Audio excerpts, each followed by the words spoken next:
And this is, I don't know, man. Sometimes you just know. Like, I knew that God wanted me to give this message.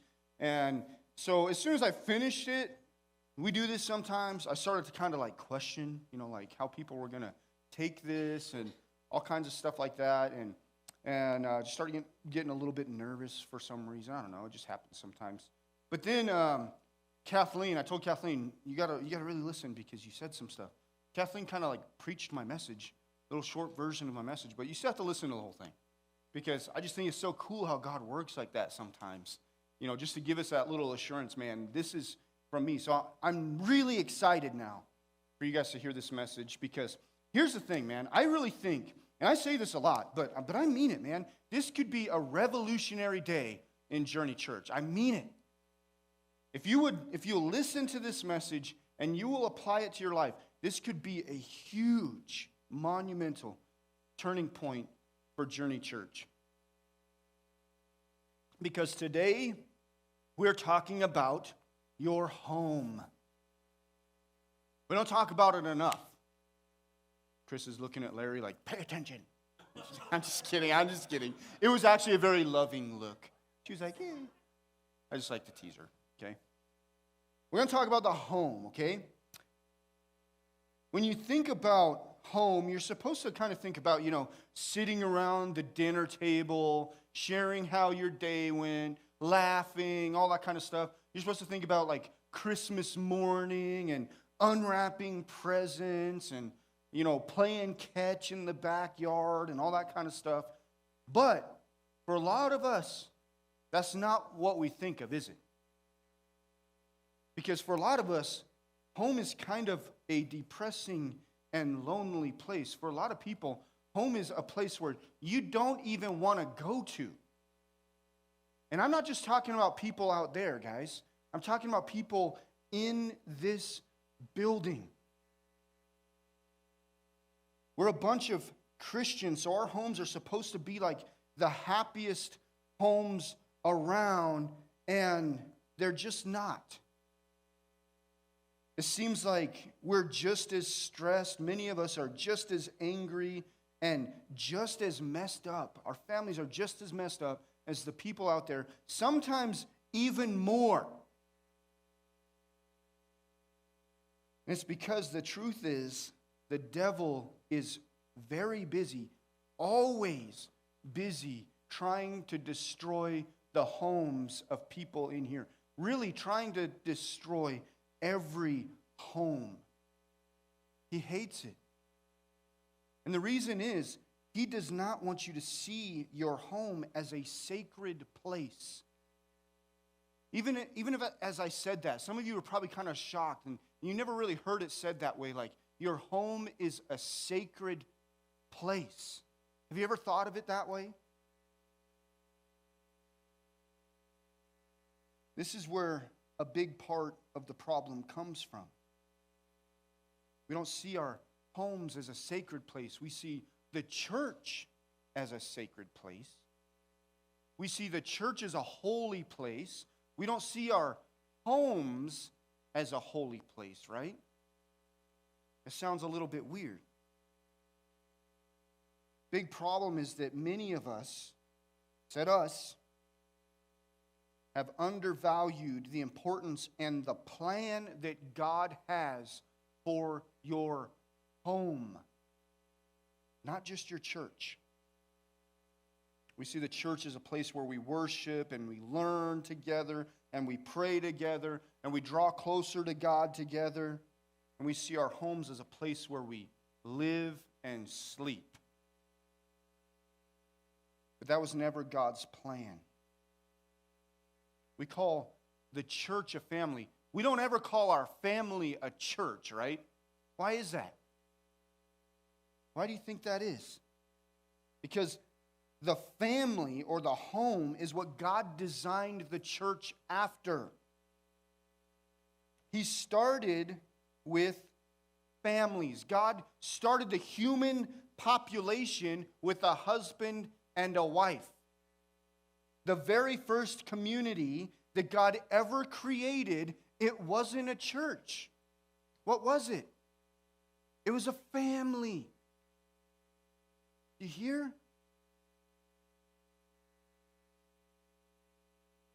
Before the tabernacle was ever built, there was no formal place for worship. So, do you know where it happened? At home. And God did not intend for that to stop when He created the church.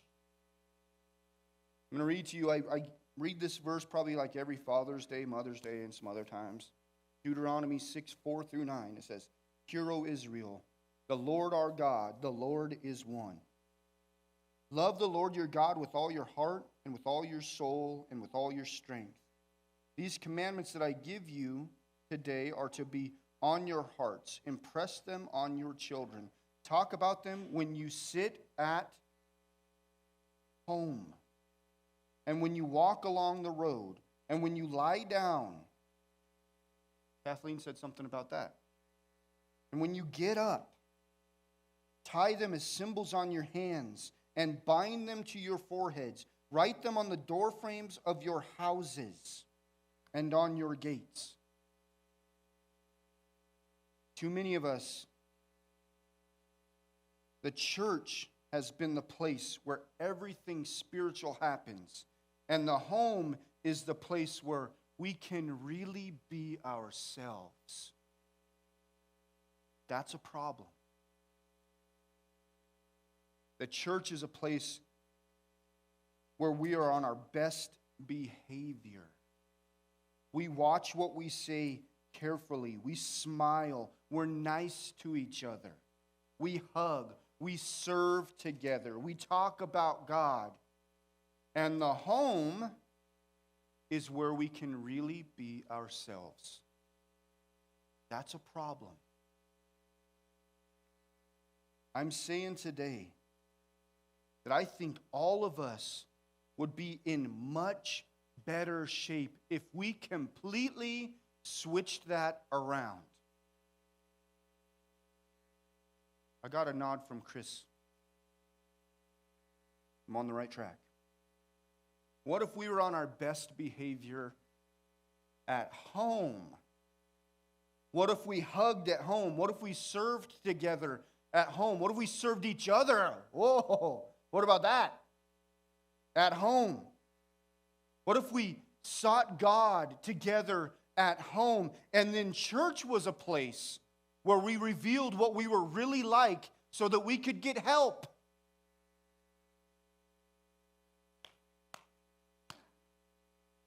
It's clear to me that God is supposed to be the center of our home, and that the home or the family is the most important and the most sacred community that God has ever created.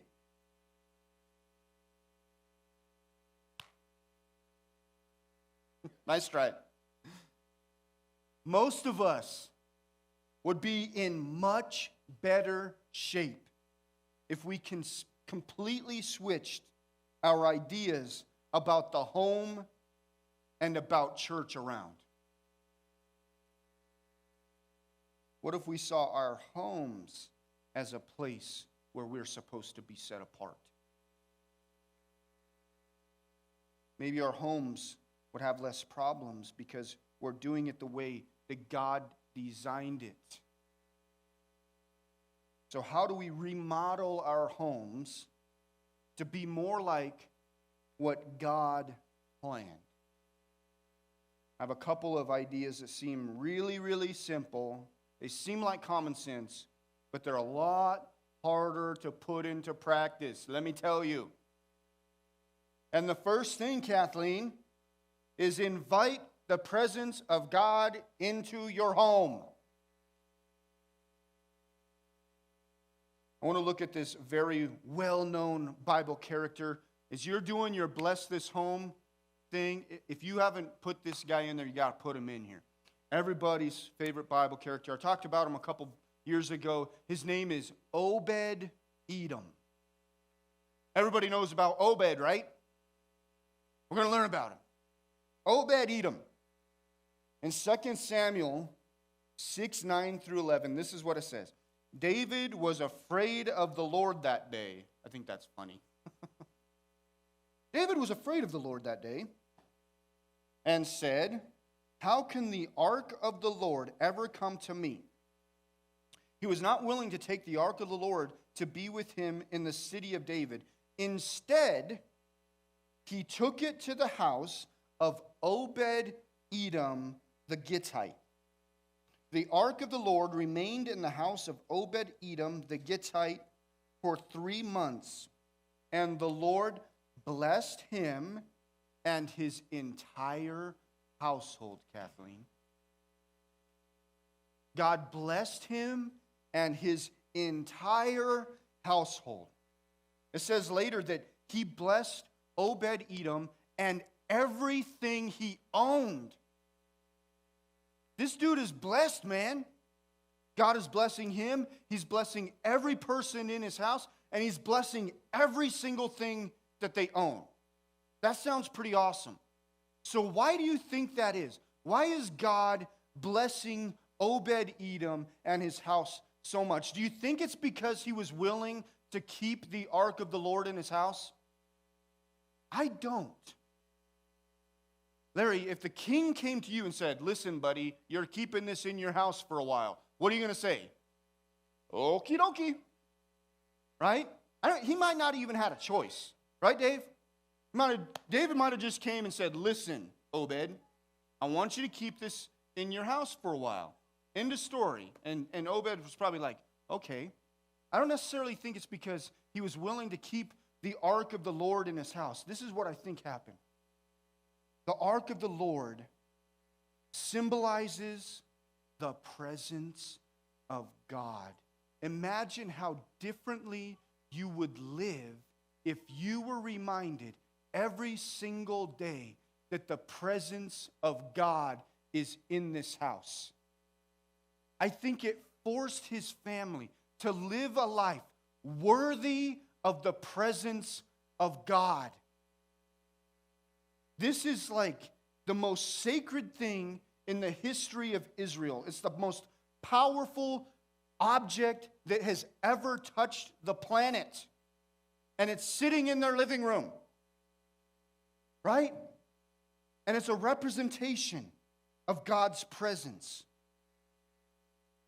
So every day, they're reminded of God's presence, His grace, His mercy, His love. Imagine how differently you would live. A lot of us have a box in our house that demands a lot of our attention. Imagine how differently we would look at that box if we had the ark of the Lord sitting there and we were reminded of God's presence. Imagine how the things we watch would change. Imagine. See, she knows. She was agreeing with me. I speak baby. She's agreeing with me. She's saying, hallelujah. Imagine how differently, even the things that you listen to, how much it would change. The way that you speak to each other, the way that you act in your home. Imagine, guys, how differently it would change if you had this thing in your house that was representing the presence of God and reminding you all the time the presence of God is here. Every day for 3 months. When you live a life worthy of the presence of God, Kathleen, God is eager, isn't He, to bless your home. He's eager. But we don't always do that, do we? We save it for this building.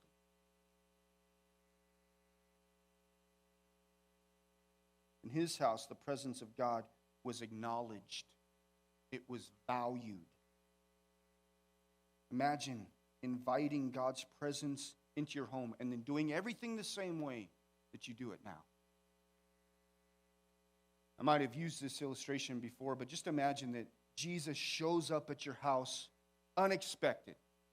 And He wants to stay for a while. And so you're like, all right, Jesus, come on in. And you clean up real quick, like you would if anybody showed up unexpected. You start cleaning everything up, maybe hiding a few things that you don't want them to see. You tell him, man, Jesus, you have full reign of this place. You can eat anything you want in the refrigerator. You know, you can go anywhere you want. But the master bedroom, that's my room. So stay out of there, okay?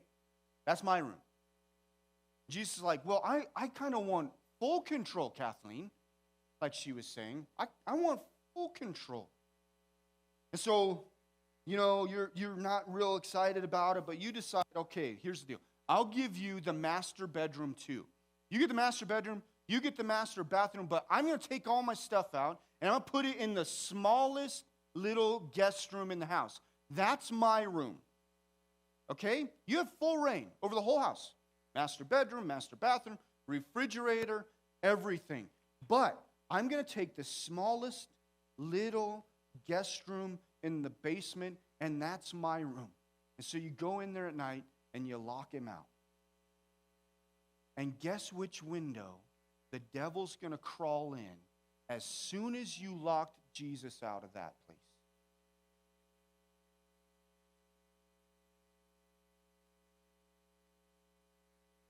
Are you treating Jesus as a guest in your home, or are you treating him like he's the master? Kathleen knows. You preached my sermon this morning already. Heard it a lot. Psalms 127 says, unless the Lord builds the house, those who build it labor in vain. That means without God as the center of your home, all that hard work that you're doing is pointless. All that hard work you're doing at work, all that arguing you're doing with the kids to get them to do what you say, all of it is pointless without God as the center of your home. Some of you might be thinking about other families that you know. I'm going to turn the air conditioner down a little bit. It's getting warm. You might be thinking about other families that you know that seem to have it all together. They're always doing cool stuff. They're always going cool places. But Jesus isn't the center of their home. And they seem to have it all together. What's the deal, Kathleen? I guarantee you, the devil is still at work in their home. Trying to take things from people is not always the way that Satan works. Sometimes he's happy to just let you be distracted by the things that you have and let you be convinced that you don't need God. That makes his job pretty easy.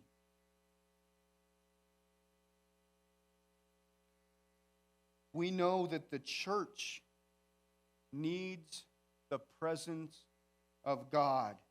But sometimes we forget how important it is that our homes have the presence of God first. That's where we spend most of our time. This is why I say this is a turning point for us if we would apply this. Every single one of us. Our church would be a much different place. We invite the presence of God into our homes first.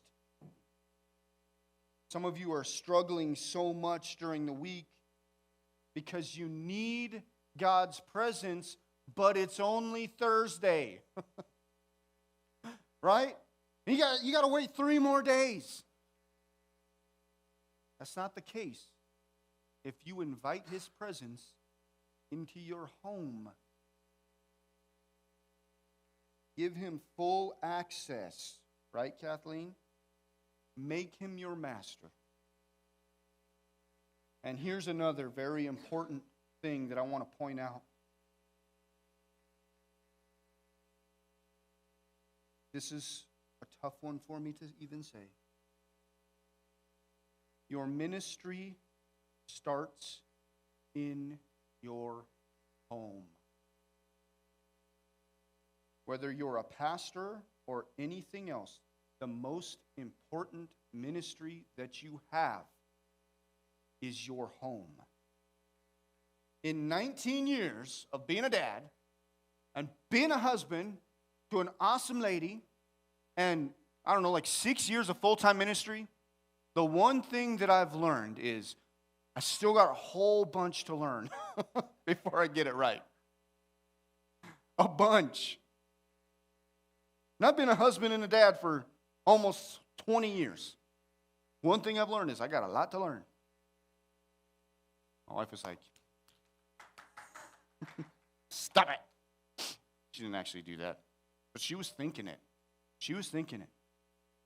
One of the biggest lessons that I've had to learn, it's really hit me, really since Father's Day, man, and the message that I did on Father's Day. Like most of us, hard lesson.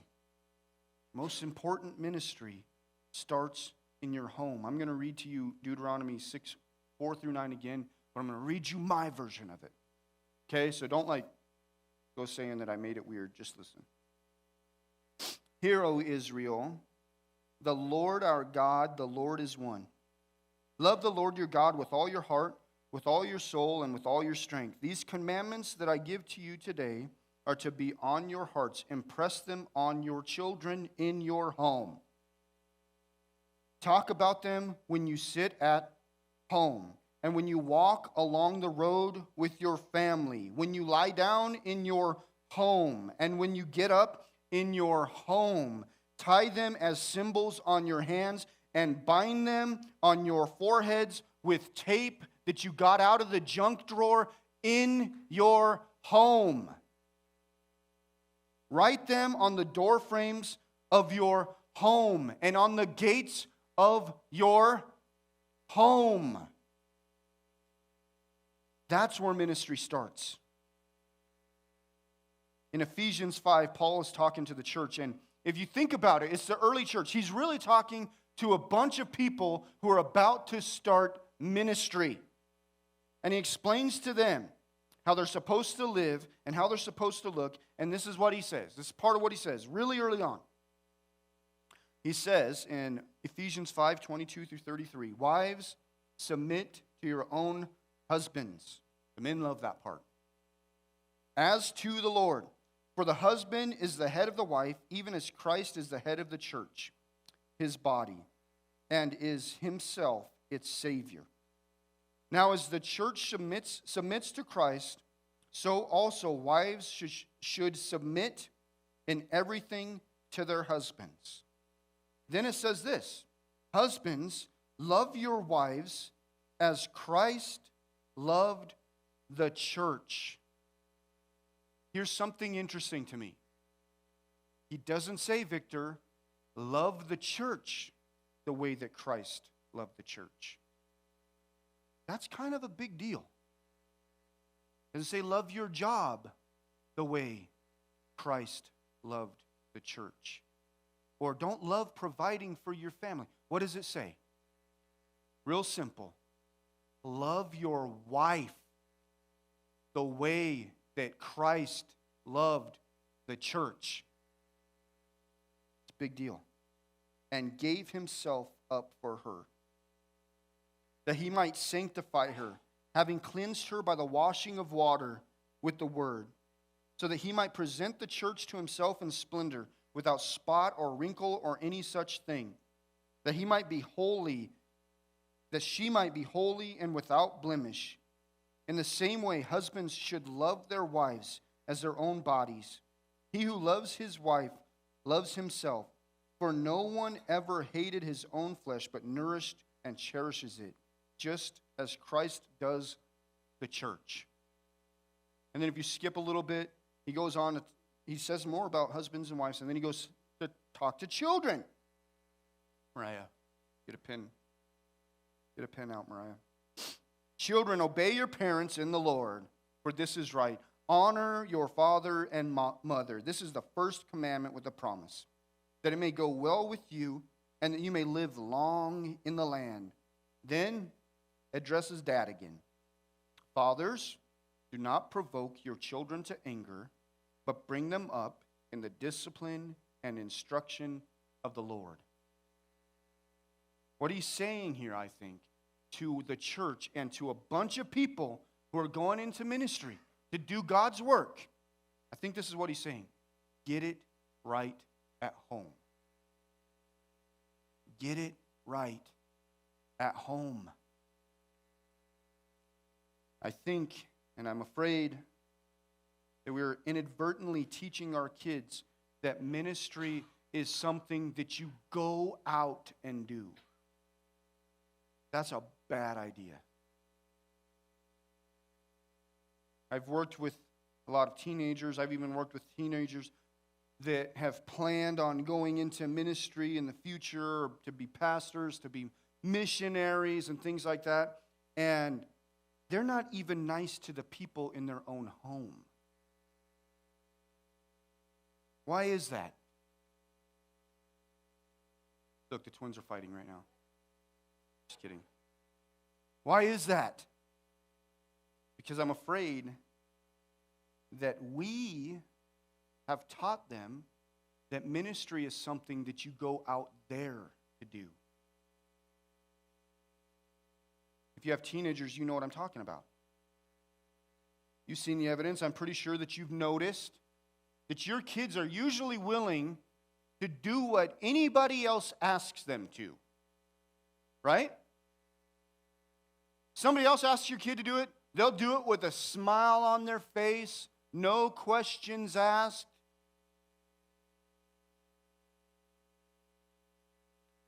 They will forgive their friends. Mariah gets in a fight with her best friend every week, and then his best friends again the next day, all the time. See? And you can't even get them to clean their own room. They'll do anything for anybody else, but you can't even get them to clean their own room or take the trash out, Mariah.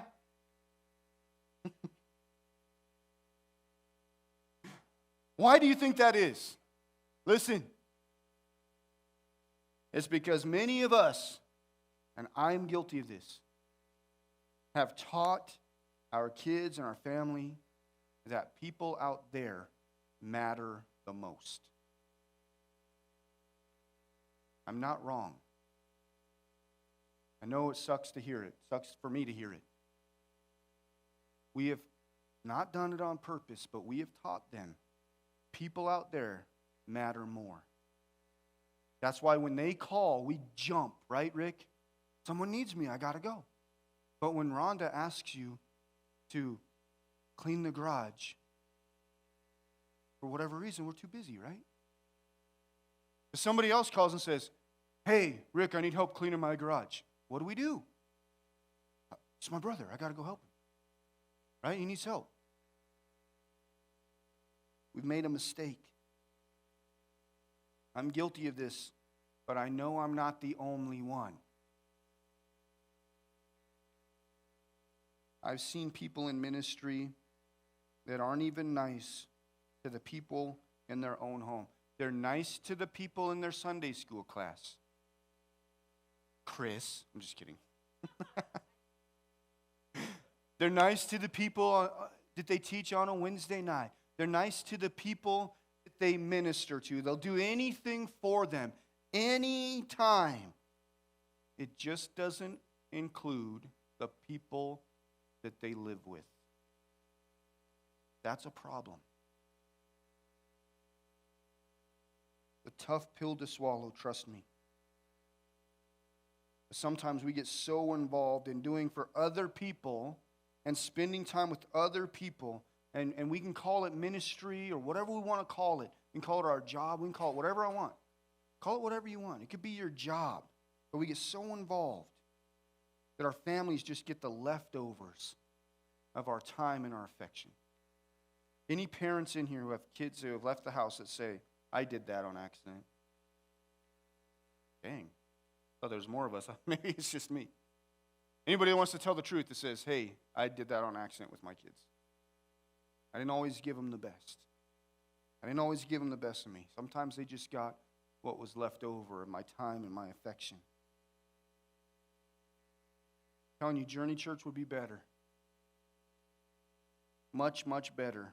And our families would be much, much better. Victor, you're a young dad. Pour the majority of your energy into your family first, man. Those of you who have been doing it wrong, change it.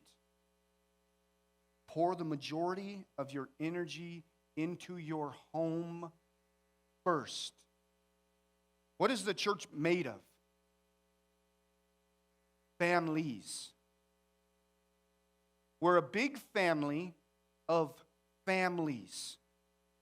That means the church is only as strong as the families in it. Right? You want to serve God, serve your family. Start there. I know a lot of us have made big mistakes.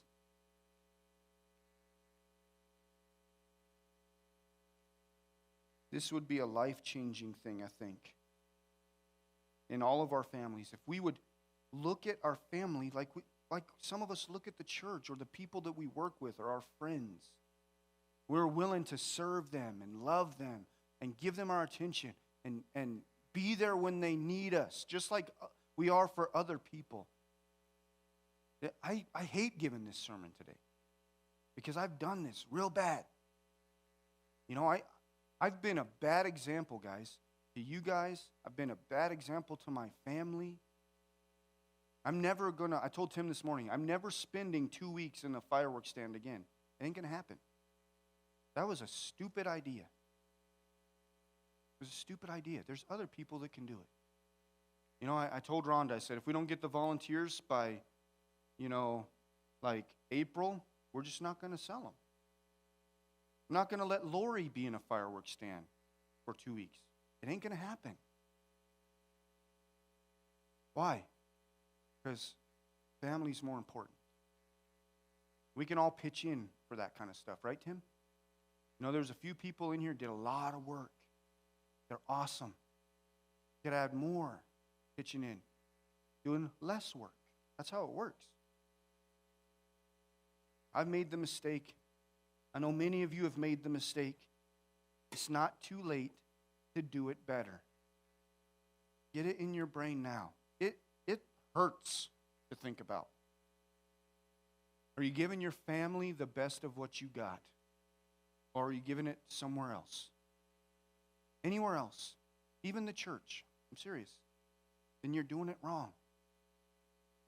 I'll be a way better pastor, guys, when I focus on my family more. And I show you the right way to do it. Promise. I want to have some people, some prayer partners come up here. And we're going to pray. We want to pray about this very thing, man. Maybe you just never made Jesus the center of your house. Maybe you've never invited the presence of God into your home. Well, come on the 27th. I mean, don't wait until then. Right? Put it off until the 27th. I'm just kidding. Don't wait until the 27th, but hey, why don't we just all come to Kathleen's class on the 27th and learn about it? Huh?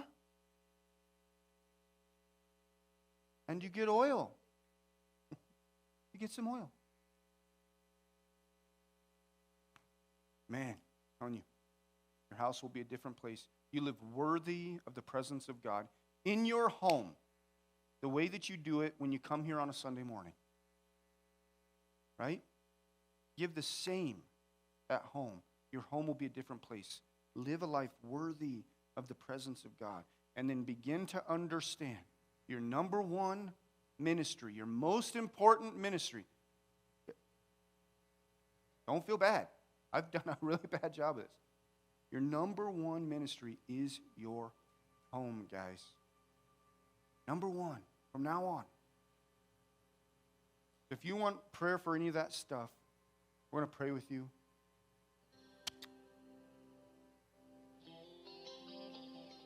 I'm going to send a couple prayer partners to the back. Is Carrie gone? Kara, you want to go with your dad? A good family. Why don't you go in the back with Tim? You want to go to the back? Tim and Kara are going to be back there waiting to pray for you. We just want to pray for you, man. A turning point for Journey Church, Kathleen. If we would focus more on our families, ministry to our families, and inviting the presence of God into our homes, then Journey Church is going to go to a whole new level. Watch it happen. I love it when Gene nods his head because I know I'm right. You don't believe me? Ask Gene. As Paul plays, take a bold step today, man. This is the most important thing.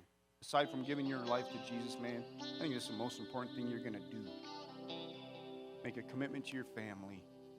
Make a commitment to inviting the presence of God into your home and live a life worthy of the presence of God in your home. Imagine that ark of the Lord sitting in your home. How it would change the decisions that you make.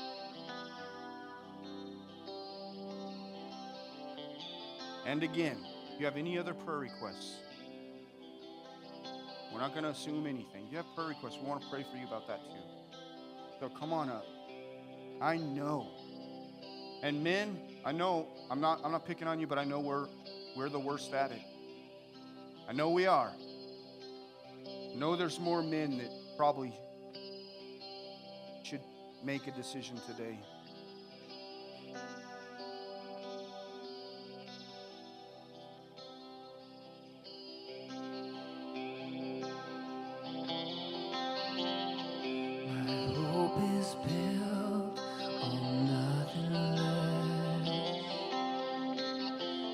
Jesus' blood and righteousness.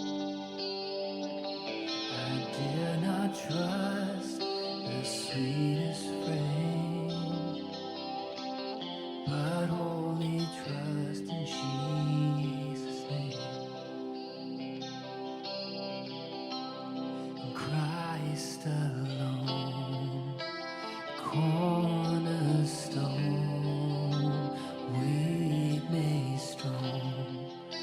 Savior's love through the storm.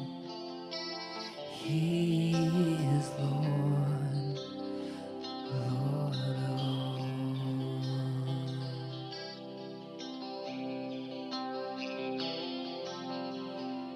When darkness seemed to hide His face, I rest on His unchanging grace. In every high, stormy gale, my anchor holds within the veil. In Christ alone,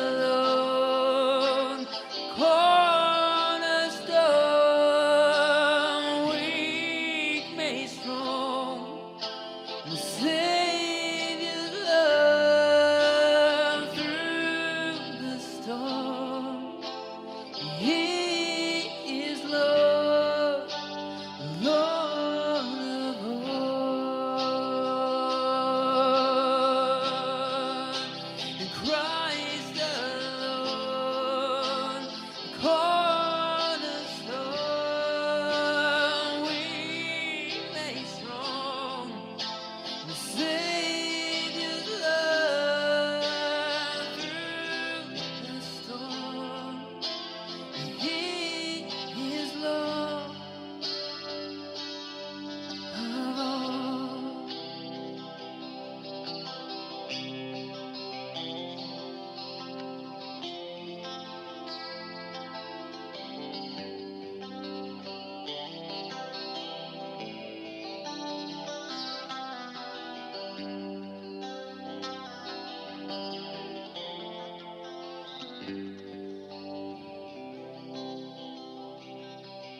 kept you guys kind of long today. I just noticed.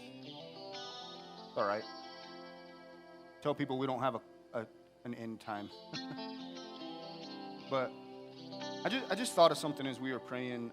Any of you guys that know me, you know that, I mean, in a nice way, I'm not always the smartest guy. And sometimes it takes real danger to get my attention. Right, babe? Little danger usually doesn't do it. I told you guys a story before about a time when we were out in La Junta and there was this bridge, this like cement wall. We saw a mountain lion down there. And so Odessa's screaming, get in the car. Everybody gets in the car. I said, I'm going to go get a picture. Right, so I climbed down there with a camera to try to get a picture of a mountain lion. You know, that's not enough danger for me, right? And so then I heard a rattlesnake in the bushes behind me. I saw there was a rattlesnake. I'm like, yes, this is what I came for. I want to show my brother-in-law a rattlesnake. So I got to catch the rattlesnake. So I have a stick, mountain lions back here, rattlesnakes right here, and I'm trying to fish this rattlesnake out from the bushes, right? Still not enough danger for me. But then I noticed basically the grounds just like start moving. And it was these wasps, like hundreds and hundreds of wasps. And I'm going, it's not good, right? There's a lot of wasps. And still not quite enough for me to retreat until they start landing on me, right? I'm going, this is a bad idea. I need to get out of here. This is real danger. Guys, if you're not putting your family first, you are in the danger zone. Recognize it. Recognize it. It's time to get out of there. We're going to stay. If you still need us to pray with you, or you just want a little bit of alone time at the altar, you tell us, because it's so important. Be smart. Be smart. Know when to get out. We're going to pray. Oh God, we just thank you for this day. God, we thank you for the message that I believe you had for us, that you confirmed with Kathleen, Lord, that God, that we need your presence in our homes above anything else. We thank you that you are reminding us of how important the home is and the plan and the purpose that you have for it. And God, I pray that we would take that seriously. God, I pray that people in Journey Church would begin to focus on their family more and ministry to their family and loving their family and giving the best to their family. And as they do that, that Journey Church would become so much more powerful because of it. God, as we do things like Beach Sunday and people see the families of Journey Church together, they'll see a different kind of family. A family that they want to be like, Lord, that our examples, our families' examples of the way that we interact with each other and the way that we treat each other would speak to the rest of the world. And that they would see there's something different about our entire family. And that they'll know that something is missing in their lives, God. And that we'll be able to point them to you, Lord. And show them that Jesus is the center of our family. And that's why we're different. God, I pray that we would live lives worthy of your presence in our homes and with our families. And God, that we would be there for each other and love each other and serve together and serve each other and draw closer to you together. God, I pray that our homes would become a place of prayer, Lord. Families would begin praying together and that you would strengthen them because of it. In the name of Jesus we pray. Amen. If you need to go, you can. If you want some time to the altar by yourself, that's fine. You're not going to insult any of us. If you want to come up and you just say, look, I just want to pray for a little bit, then that's fine. We love you guys. We'll see you next week. Go do something fun with your